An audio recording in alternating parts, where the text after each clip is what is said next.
চলুন দর্শক ফিরে যাই আমাদের আজকের অতিথি অভিনেতা ও নির্দেশক সালামের কাছে। শুরুতেই জানতে চাইবো, বাংলা ভিশনের পর্দায় শনি থেকে সোমবার রাত ৯টা ৫০ প্রচারিত হচ্ছে অচিনপুর ধারাবাহিক নাটকটি। এই নাটকে আপনার অভিনয় করার অভিজ্ঞতা সম্পর্কে। কাসার আহমেদ খুব জনপ্রিয় একজন গুণী নির্মাতা, শাহাবুদ্দিনও একজন খুব গুণী নাট্যকার। আহমেদ শাহাবুদ্দিন আমার বন্ধু, খুব ভালো লিখেন। বাংলা ভিশনে প্রচারিত হচ্ছে, দর্শক দারুণভাবে নাটকটি গ্রহণ করেছে। তো আমি আশা করব দিনে দিনে নাটকটির আরও দর্শক প্রিয়তা পাবে এবং আমরাও আমাদের চরিত্রগুলি সুন্দরভাবে চরিত্রায়নের প্রতিযোগিতায় ব্যস্ত থাকবে। নিশ্চয়ই, নিঃসন্দেহে। এই নাটকে আপনার চরিত্রটি সম্পর্কে যদি একটু দর্শকদের জন্য কিছু বলেন। আলামোলা মানুষ, খুব সরল, কোনো জটিলতা নাই, সংসার বিভাগী, সংসারের প্রতি লোকটার খুব একটা খেয়াল নেই, একটা মেয়ে আছে।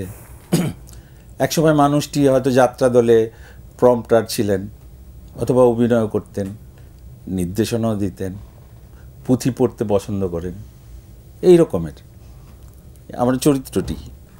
তো একটা গ্রামের ৮-১০টা চরিত্রের মানুষের সঙ্গে তার সহ অবস্থান, সঙ্গত কারণেই গ্রামে ঘটে যাওয়া নানান ঘটনার সঙ্গে তাকেও যুক্ত হতে হয়। এইভাবেই কি গল্প যেভাবে এগিয়ে যাচ্ছে, চরিত্র তার চরিত্র হয়ে সেভাবে আমিও এগুচ্ছি। এছাড়াও আরও একটি ধারাবাহিক নাটক বাউকুমটা বাতাস প্রচারিত হচ্ছে বাংলা ভিশনের পর্দায়, সেখানেও আপনি একটি চরিত্রে রয়েছেন। রচয়িতা হচ্ছেন আমাদের মানস পাল, জি, বন্ধুজন। আর নাটকটি নির্দেশনায় শামস করিম। জি, আমি মোশাররফ করিমের বাবার চরিত্রে অভিনয় করি। এই মানুষটি সরল আবার স্বার্থপর। নিঃসন্দেহে বাংলা ভিশনের পর্দায় এই নাটকটি তো মানুষ উপভোগ করছেই, তবে একেবারেই বাংলা ভিশনের শুরুর দিক থেকে আপনার সাথে বেশ ঘনিষ্ঠ একটা সম্পর্ক রয়েছে এই চ্যানেলটির। একদম শুরুর দিকের বেশ কিছু নাটকের সাথে আপনার সম্পৃক্ততা ছিল, সেই প্রসঙ্গটি আপনার কাছ থেকে যদি আজ একটু শুনি। এখানে আমার লেখা তরিকালি হাডারি নামে একটি নাটক, এটা কাহিনী সূত্রে ছিল আমাদের বাবু। তো দীর্ঘ সময় নাটকটি সম্প্রচারিত হয়েছে এবং বিপুল দর্শক প্রিয় ছিল। যখন বাংলা ভিশন প্রতিষ্ঠা হয়, সব কাছের মানুষজনরা এটার সঙ্গে সম্পৃক্ত ছিলেন, এখনও আছেন। যারা আছেন তাদের মধ্যে অনেকে বন্ধুজন, ছোট ভাই, ছোট বোন, এরাই। তো ভালো লাগে বাংলা ভিশনের। আর বাংলা ভিশনের অনুষ্ঠানের মান তো একটু ভিন্নতা আছে, একটু তারা গতানুগতিক ধারার একটু বাইরে সময়ের সঙ্গে প্রয়োজনীয় বিষয় নিয়ে কাজ করার চেষ্টা করে। নিঃসন্দেহে আপনার কাছ থেকে আমরা দারুণ দারুণ সব কাজ পেয়ে আসছি বিগত কয়েক দশক ধরে। একটু যদি আপনার সেই শুরু থেকে থিয়েটারের সাথে সম্পৃক্ততা, সেই সময়টায় ফিরে যাই। দৃষ্টিপাত নাট্য সংসদের বয়স ৪০, ৪ দশক। এই গত 11ই নভেম্বরে আমরা 40 বছর পূর্তি হলো। জি। তো তার আগে 2 বছর প্রতিদ্বন্দ্বী নাট্য সংসদে আমি নিয়মিত কাজ করেছি। তো 81-82 থেকেই নিয়মিত আমি মঞ্চের সঙ্গে যুক্ত। আমি পথনাটক লিখেছি, নির্দেশনা করেছি, অভিনয় করেছি, এখনও অভিনয় করি এবং নিয়মিত করি, মঞ্চে কাজ করি। আমার লেখা জোড়াতালি, এখনও ওরা ভাঙে নদীর চেয়ে, এগুলি বিপুল জনপ্রিয় নাটক। এবং এরশাদ বিরোধী আন্দোলনে তখনকার সময়টায় রাজপথে এবং সারা দেশে এখনও নাটকগুলি মঞ্চায়িত হয়। মঞ্চনাটক নাগরালির কিচ্ছা, তারপরে কয়লা রঙের চাদর, ক্যান্সার, বিপুল দর্শকপ্রিয়। এবং নাগরালির কিচ্ছা তো আমাদের প্রায় 150-র উপরে প্রদর্শনী হয়ে গেছে এবং সারা দেশের বিভিন্ন নাট্য উৎসবে নাটকগুলি মঞ্চায়িত হয়েছে। এবং আমরা সারা দেশের বিভিন্ন জেলা শহরে, বিভাগীয় শহরে আমরা বিভিন্ন উৎসবে নিয়মিত এখনও নাটক মঞ্চায়ন করি। মঞ্চ নাটকের অনেকগুলো জেনারেশন আপনি আসলে দেখে এসেছেন, সরাসরি সম্পৃক্ত ছিলেন আপনি একেবারে মুক্তিযুদ্ধ পরবর্তী সময় থেকে শুরু করে এখনকার এই সময় পর্যন্ত। তো এই যে পরিবর্তনগুলো ধাপে ধাপে হলো, সেগুলোকে আপনার দৃষ্টিভঙ্গিতে আপনি কিভাবে দেখেন? সময়ের সঙ্গে তো আসলে মানসিকতারও পরিবর্তন হয়, দর্শকদের রুচির জায়গাটারও এক ধরনের পরিবর্তন এসেছে। তারপরে অনেক এক্সপেরিমেন্টাল কাজ হচ্ছে। আমাদের দৃষ্টিভঙ্গি, এখনকার দৃষ্টিভঙ্গি এর মধ্যে একটা বিশাল রকমের পরিবর্তন এসেছে, অনেক ভালো ভালো কাজ এসেছে। তো থিয়েটারের উত্তরণ এটা ক্রমাগত ধারাবাহিকভাবে সেই স্বাধীনোত্তর বাংলাদেশে যখন গ্রুপ থিয়েটার চর্চাটা শুরু হয় সে থেকে আজকে অবধি আমার ধারণা যে আমরা সময়কে ধরার চেষ্টা করেছি। আমাদের রাজনীতি, আমাদের সমাজ, আমাদের চারপাশ, আমাদের জীবন, আমাদের নাগরিক জীবনের নানান সংকট এই নাটকের মধ্য দিয়ে আমরা তুলে ধরার চেষ্টা করেছি। সেই চেষ্টাটা এখনও আছে, শুধু উপস্থাপনের জায়গাটায় নানা রকমের এক্সপেরিমেন্ট হচ্ছে, প্রেজেন্টেশনটা আর কি একটু ব্যতিক্রমধর্মী কিছু আনার, একটু ভিন্নতা আনার একটা চেষ্টা তো সবসময় থাকে।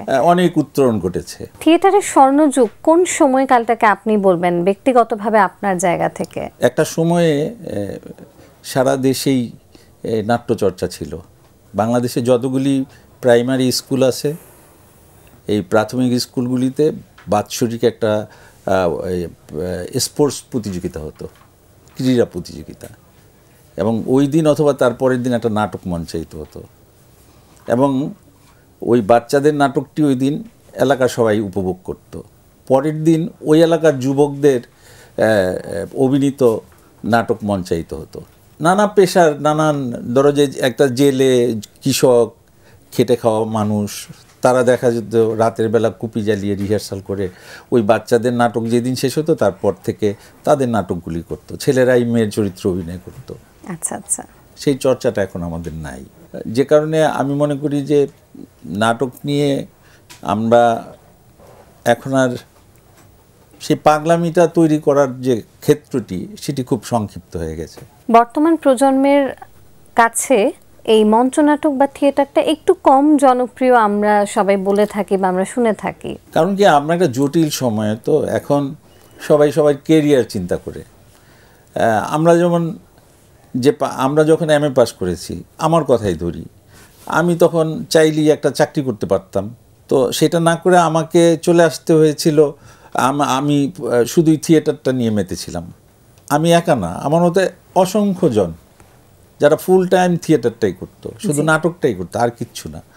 তখন টেলিভিশনে আমরা মায়েদের জন্যে, সুখের ঠিকানা, এসব ছোট ছোট নাটিকা লিখতাম, অভিনয় করতাম, তারপরে একসময় অ্যানলিস্টেড হলাম, এই তো নাটকের সঙ্গেই থেকে গেলাম।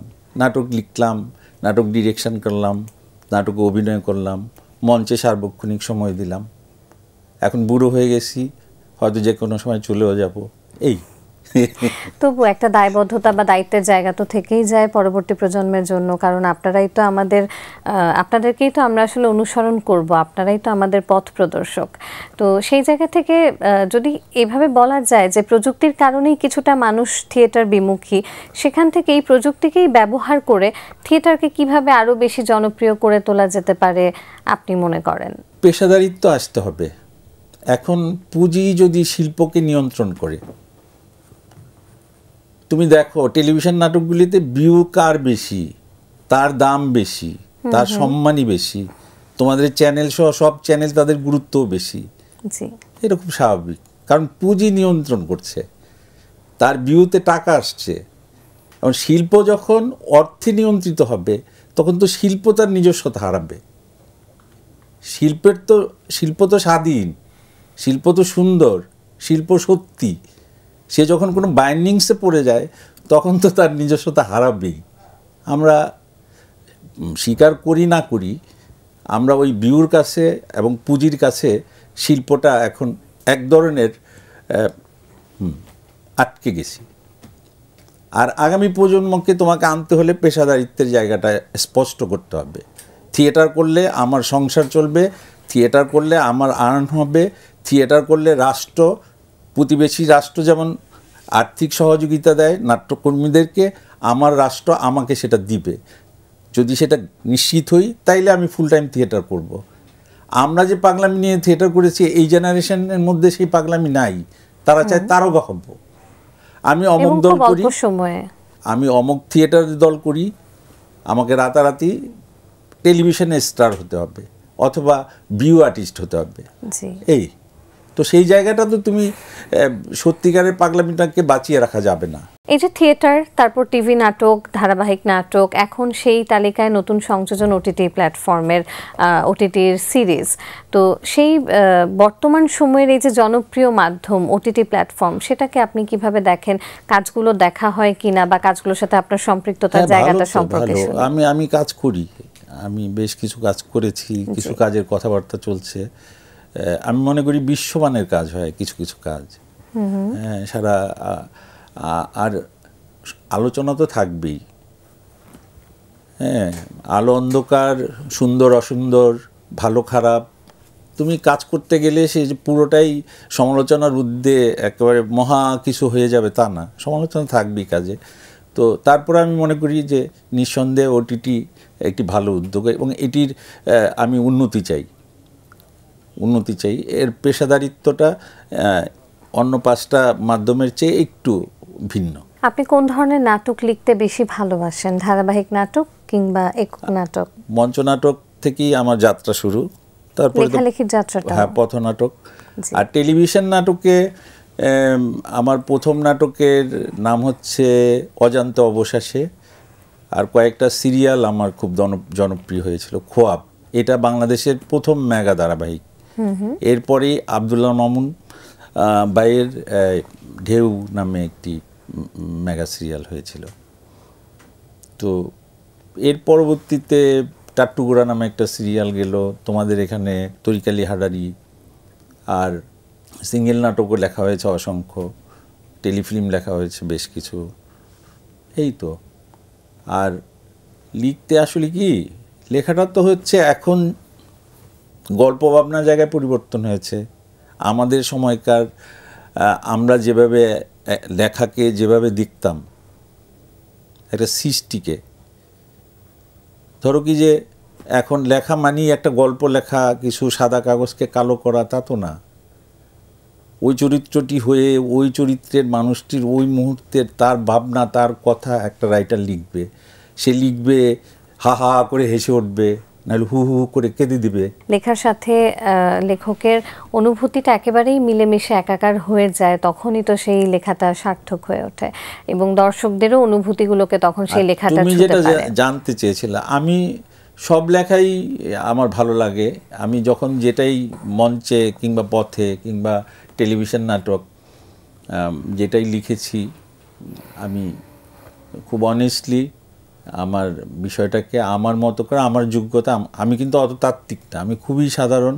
আমি দেখে শুনে এই 4-5টা দেখি আমার অভিজ্ঞতা। তো সেই জায়গা থেকে আমি সৎ থাকার চেষ্টা করেছি। নিশ্চয়ই, যখন যে কাজটি করেছেন, যখন আমি অভিনয়টা করেছি সততার সঙ্গে করেছি। আমি যখন থিয়েটারটা করি সততার সঙ্গে করি। আমি যখন ক্যামেরার সামনে কোনো চরিত্রে অভিনয়টা করি, আমি খুব সততার সঙ্গে করি। এটা এডিটিং প্যানেলে ডিরেক্টর টের পায় যে হ্যাঁ, চেষ্টা করছে। ভীষণ ভালো লাগলো আজকের এই সকালটা এমন একজন গুণী মানুষের সাথে কাটাতে পেরে। নিঃসন্দেহে আমাদের দর্শকরাও এই আড্ডাটা বেশ উপভোগ করেছেন। আপনার সামনের দিনগুলোর জন্য থাকবে অনেক অনেক শুভকামনা। তোমার জন্য অনেক শুভকামনা। আর বাংলা ভিশনের যে দর্শকরা আমার কথা শুনলেন ধৈর্য ধরে, আপনাদের প্রতি অনেক কৃতজ্ঞতা, অনেক ভালোবাসা। একটা কথা আমি বলতে চাই, সেটা হচ্ছে আমরা একটা অস্থির সময়ে এখন, সঙ্গত কারণে শিল্পের মধ্যেও বিভাজন এবং অস্থিরতা। আপনারা নিশ্চিন্ত থাকেন, খুব শীঘ্র এই গ্রহণকাল কেটে যাবে। প্রিয় দর্শক, এতক্ষণ কথা হচ্ছিল অতিথির সঙ্গে। এবার সময় হলো বিদায় নেবার। আমাদের অনুষ্ঠান সম্পর্কে আপনার যে কোনো মতামত ও পরামর্শ জানাতে লিখুন এই ঠিকানায়। প্রযোজক দিন প্রতিদিন, Bangla vision, Noor tower, 110 Bir Uttam CR Datta road, Dhaka 1205। Phone 96320303 আমাদের ইমেইল অ্যাড্রেস dinprotidin@banglavision.tv। মার্কিন অভিনয়শিল্পী বিল কসবির একটি উক্তি বলে বিদায় নেব আজ। তিনি বলেছেন, আমি সাফল্যের চাবি কি সেটা জানি না, তবে সবাইকে তেল দেয়া যে পতনের চাবি এটা আমি জানি। প্রিয় দর্শক, সবাই ভালো থাকুন, সুস্থ ও সুন্দর থাকুন। আজ সারাদিন সবার জন্য শুভ ও কল্যাণময় হোক।